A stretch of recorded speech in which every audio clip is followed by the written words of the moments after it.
Hello students, I am Suren Singh Jagwan in your own professional Shiksha channel. Here you get lectures and informations which are very helpful in your professional education. So if you haven't subscribed this channel, then subscribe this for regular updates. Today's lecture will be on data analysis. This lecture is very much useful in UGC NET, MBA and for BBA students. इस exercise में जो topics मैं cover करने वाला हूं उनमें है introduction of data analysis, उसके बाद प्रोसेस ऑफ डेटा एनालिसिस होगा जिसमें organisation, reduction and analysis process होगा।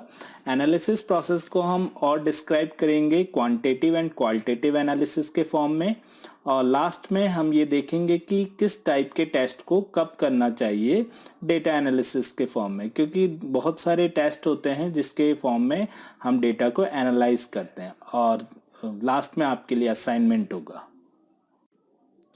डेटा एनालिसिस होता क्या है? According to Lee Comte and Sensul, research data analysis is a process used by researcher for reducing data to a story and interpreting it to drive insights। यानी कि data analysis एक process होता है जिसमें कि रिसर्चर क्या करते हैं, एक बहुत बड़े डेटा को रिड्यूस करते हैं, उसकी एक स्टोरी फॉर्म तैयार करते हैं जिसको कि इंटरप्रेट किया जाता है और उसके अंदर जो भी चीज़ें हैं उसको बाहर दिखाया जाता है। अब जब भी हम प्राइमरी या सेकेंडरी सोर्सेज से डेटा कलेक्ट करते हैं, so it is very important to organise that data to understand. ये डेटा अंडरस्टैंडेबल होना चाहिए क्योंकि ये डेटा क्वालिटेटिव और क्वांटिटेटिव फॉर्म में होता है और बहुत मुश्किल होता है अगर सेम डेटा को हम एज इट इज़ ही सामने पे रख दें। सो बहुत इंपॉर्टेंट है कि ये डेटा अंडरस्टैंडेबल फॉर्म में होना चाहिए। अब ये अंडरस्टैंडेबल फॉर्म होती क्या है? जो ये बहुत बड़ा डेटा होता है इसको छोटे छोटे सेगमेंट में समराइज किया जाता है जो कि समझ में आ सके। सो इसी जो पूरे प्रोसेस को क्या बोलते हैं, हम डेटा एनालिसिस प्रोसेस कहते हैं, जिसमें कि हम पूरे के पूरे डेटा को शॉर्ट फॉर्म में, ग्राफिकल फॉर्म में रिप्रेजेंट करते हैं ताकि वो किसी को भी समझ में आए। As per the Marshall and Rossmann, on the other hand, described data analysis as a messy, ambiguous and time-consuming but a creative and fascinating process through which a mass of collected data is being brought to order, structure and meaning. By this definition, we can say that it is the process of converting data into an interpretation form in which inductive and deductive forms are used. Inductive process means मतलब क्या होता है inductive process का, जहां पे एक specific data से एक ब्रॉड आइडिया जनरेट किया जाता है।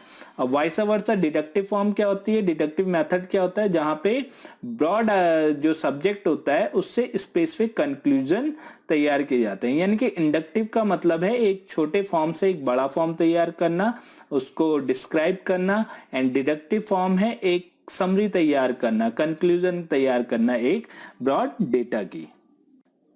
Now the process of data analysis, ये एक प्रोसेस है पूरा डेटा एनालिसिस का जिसमें पहले हम डेटा को ऑर्गेनाइज करते हैं, देन डेटा को रिड्यूस किया जाता है, so data reduction process is there, and then उस डेटा को एनालाइज किया जाता है, उसको मीनिंगफुल फॉर्म में समझाया जाता है। First one is data organisation. It is the process by which data is arrange for easy understanding. यानी कि एक प्रोसेस है जहां पे डेटा को अरेंज किया जाता है जिससे कि इजीली उसको समझा जा सके। चलो एग्जांपल ले लेते हैं इसका। फाइनल स्कोर बनाना है पूरे एक स्कूल का, तो अब वो स्कोरिंग कैसे की जा सकती है? मतलब अगर आप उस पूरे सारे बच्चों का डेटा माना, उस स्कूल में 10 क्लासेस हैं और हर क्लास में ऑलमोस्ट 50 स्टूडेंट्स हैं, तो 500 स्टूडेंट्स हो गए। अगर आपको बोला जाए कि उसका डेटा बनाना है और आप ऐसे ही बना दोगे तो वो डेटा एकदम से समझ में नहीं आएगा। तो आप उस डेटा को कैसे तैयार कर सकते हो? आप डेटा को तैयार कर सकते हो अलग अलग फॉर्म में। जैसे आपने फर्स्टली क्लास वाइज अरेंजमेंट किया, यानी कि सबका क्लास वाइज स्कोर डेटा तैयार कराया। उस क्लास में भी आपने सब्जेक्ट वाइज आपने स्कोर बनवाया उनका, एंड सारे बच्चों का असेंडिंग ऑर्डर में आपने स्कोर बनवाया। तो इस तरीके से वो डेटा आपने ऑर्गेनाइज कर दिया है जिसको कि समझना होगा। अगर इसको समझने के लिए तो वो इजीली समझा जा सकता है कि क्या ये अरेंजमेंट है, किस तरीके से, क्योंकि आपने उसको एक ऑर्डर दे दिया है। Now what is data reduction? Data reduction का मतलब है कि एक ब्रॉड डेटा को स्मॉलर पीसेस में कन्वर्ट करना. So what does it mean? Data reduction is the transformation of numerical और digital information derived empirically or experimentally into a corrected, ordered and simplified and matched with its original form. It means कि जो data आपने reduce करने की सोच रहे हो वो एक करेक्टेड फॉर्म में होना चाहिए, ऑर्डर्ड में होना चाहिए, सिंप्लीफाइड होना चाहिए और ये मैच करना चाहिए इसकी ओरिजिनल फॉर्म को.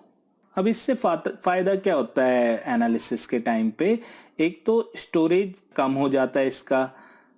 अगर आप इसको एनालाइज करने की या डेटा हैंडलिंग करने की कोशिश करोगे तो आप इजीली उसको हैंडल कर पाओगे और आपका एनालिसिस का टाइम भी इससे कम हो जाएगा. अब कैसे आप इसको कर सकते हो? एग्जांपल के तौर पे हिस्टोग्राम है, क्लस्टरिंग है, सैम्पलिंग है, डेटा क्यूब एग्रीगेशन है. तो ये कुछ फॉर्म है जिसके थ्रू आप डेटा को रिड्यूस कर सकते हो. यहाँ पे एक हिस्टोग्राम का एग्जाम्पल दिया गया है जिसमें कि हमने यूपी के पास्ट 3 इयर्स में सीरियल्स का जो डेटा है उसको हिस्टोग्राम की फॉर्म में रिड्यूस किया है. अगर इसी डेटा को लिखने के लिए जाएंगे तो बहुत हैवी डेटा बनेगा, तो हम इसको रिड्यूस करके हमने इस तरीके से बना दिया है. जैसे राइस, शुगर, व्हीट और कॉटन का है और अलग अलग सालों में उनका कितना कितना रिप्रोडक्शन हुआ है. Now the third one is analysis part in the process. So first type of analysis may be quantitative data analysis. So quantitative data analysis means वो data analysis जहाँ पे हम quantity use करते हैं, like numerical values आपकी use होती हैं. And second one is qualitative data analysis. Qualitative data analysis means जहाँ पे numerical value ना होके वहाँ पे words होते हैं, objects होते हैं, descriptions होता है, images होती हैं और symbols type के होते हैं जिनको कि मतलब एकदम से analyze करना बहुत मुश्किल होता है. तो उसके लिए कुछ अलग तरीके के tool use किए जाते हैं तो वो qualitative data हो जाता है. तो qualitative data analysis कहलाता है. First one is quantitative data analysis. Quantitative data analysis भी 2 पार्ट में है. फर्स्ट इसका पहला पार्ट है descriptive analysis. Descriptive analysis means where the researcher describe the data by statistical tools in known data. It means कि known data already data available है और पूरी तरीके से पता है रिसर्चर को कि डेटा क्या है, उसमें कौन कौन सी वैल्यूज है. It means whole data is available, so researcher don't need to assume any hypothesis. यानी कि पूरा का पूरा डेटा अवेलेबल है तो हाइपोथेसिस की जनरली इसमें जरूरत नहीं पड़ती है. Second one is inferential analysis. Inferential means जहां पे अजम्पशंस होती हैं.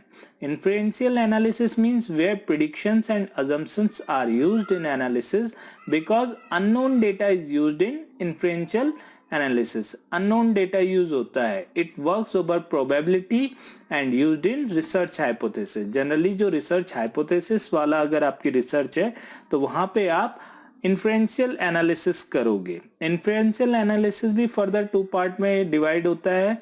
First one is parametric test के थ्रू एनालाइज किया जाता है. Second one is non parametric test के थ्रू एनालाइज किया जाता है. Now descriptive analysis tools.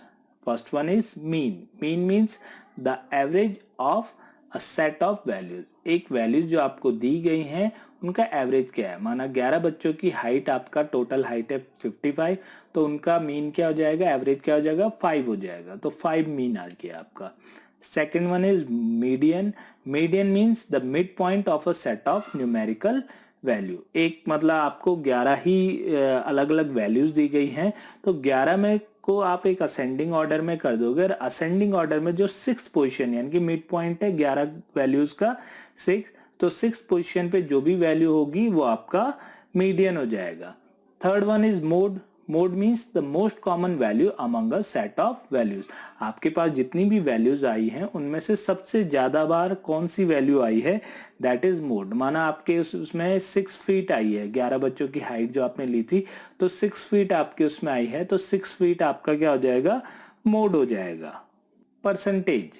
It is used to express how a value of or a group of respondents within the data relates to a larger group of respondent. एक जो larger group के comparison में कोई group कहाँ पे stand करता है, वो जो रिलेशन होता है उसको आप परसेंटेज की फॉर्म में शो कर सकते हो। Next one is frequency. Frequency means the number of times a value is found, कितनी बार कोई वैल्यू आई है। जैसे आपके केस में 6 फीट आया था तो 3 बार माना 6 फीट आया तो 3 उसकी फ्रीक्वेंसी हो गई। अदर वैल्यूज कितनी कितनी बार आई हैं तो वो उनकी फ्रीक्वेंसी हो जाएगी। Next one is range. Range means the highest and the lowest value. तो जो वो जो रेंज हो गई हाईएस्ट और लोएस्ट के बीच में जो एक आप लाइन ड्रॉ करोगे तो वो उनकी रेंज हो जाएगी। Now tools of inferential analysis. There are two tests and the tools which are used for inferential analysis. These are, first one is parametric test and tools, and second one is non-parametric test. So what is parametric?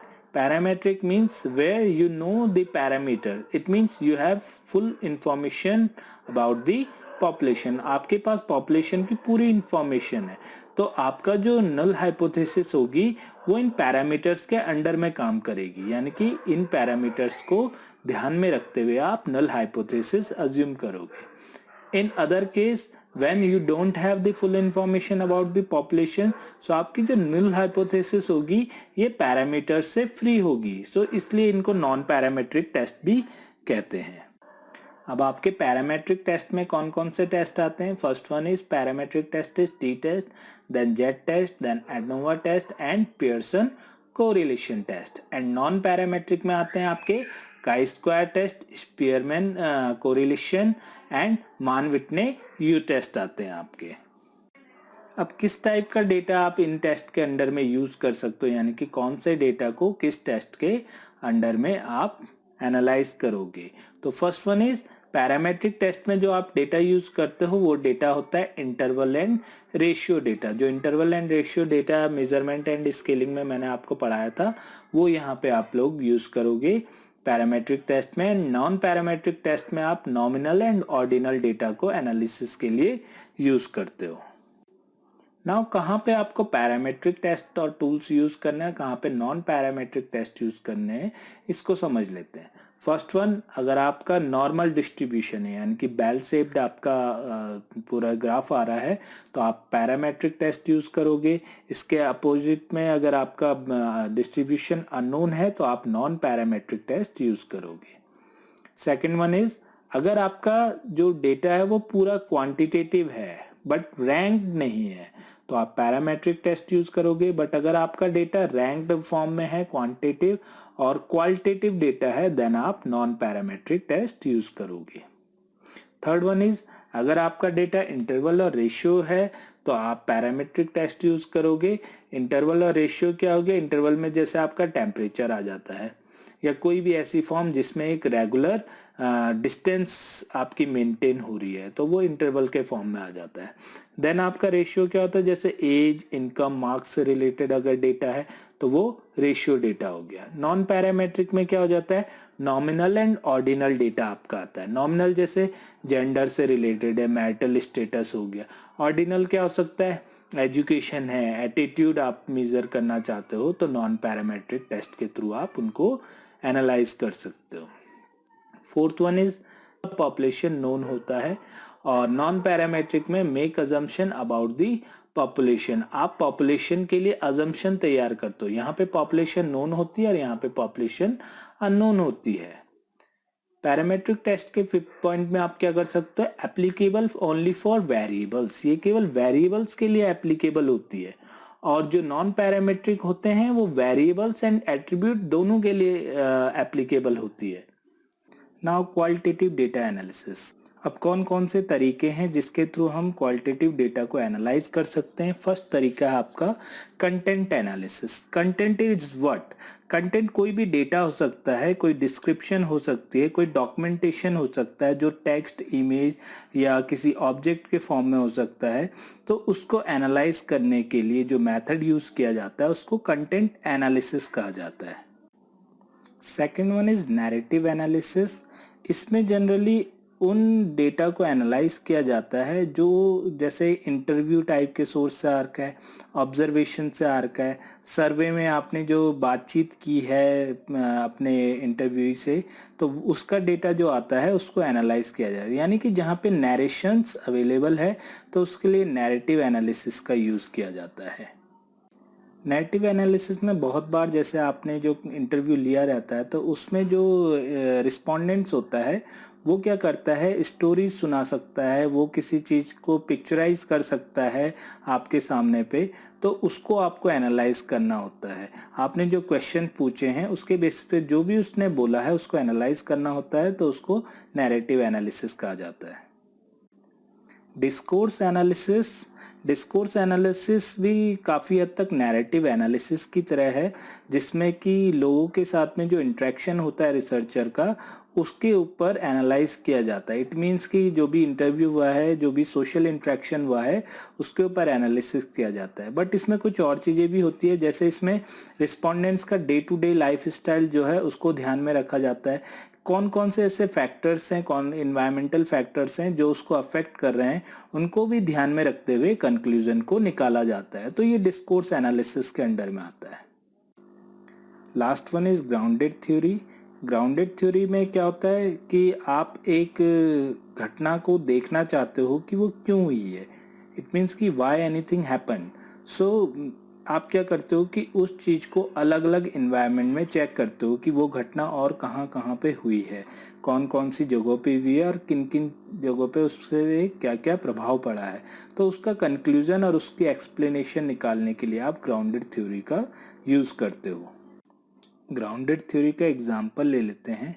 Penicillin अगर आपने सुना होगा, penicillin एक antibiotic है जिसे Alexander Fleming ने 1928 में discover किया था। तो उन्होंने एक दिन एक्सीडेंटली ये देखा कि एक फंगस है जो बैक्टीरिया को रोक रहा है। तो उन्होंने बाद में इस फिनोमिना को अलग अलग जगहों पे टेस्ट किया और पाया कि ये फंगस, ये जो पेनिसिलिन है, ये बॉडी में भी काम करता है। तो इससे उन्होंने फर्स्ट एंटीबायोटिक बनाई थी। तो इसको उन्होंने अलग अलग सिचुएशन में टेस्ट किया और एक ग्राउंड थ्योरी तैयार की। Now that was the detailed introduction, and at last you will have to prepare assignments. In assignments, prepare notes of the exercise and find out some other examples also which can be used in this exercise. If you find sound information through this lecture, then like this video and comment us to motivate. For being updated, subscribe our channel Professional Shiksha, because we make lectures videos helpful in your professional education. We will meet you in next lecture. Till then, bye bye. Thank you. Have a nice day. Keep learning.